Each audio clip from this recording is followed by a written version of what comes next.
umbukiso lo uqhatheke kakhulu. Angijabona ukuthi ke masikhuluma ke nge-National Disability Expo sikhuluma thina ke ngombukiso obaluleke kakhulu obonisa ubungcwethi kanye namakhono ehlukeneyo enziwa ngabantu abakhubazekile.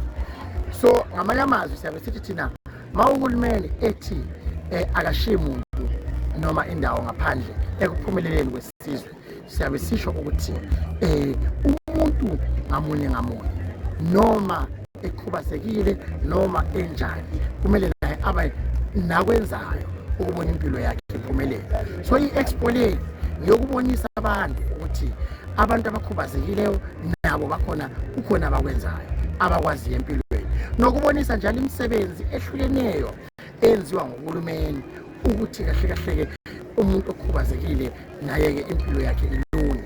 Ngobanye abantu ke bahlwempu njengamanje kodwa abazi ukuthi ke akhona ama-services ahlukile enziwa nguhulumeni noma ngithi anikezwa nguhulumeni ebantwini abakhubazekile.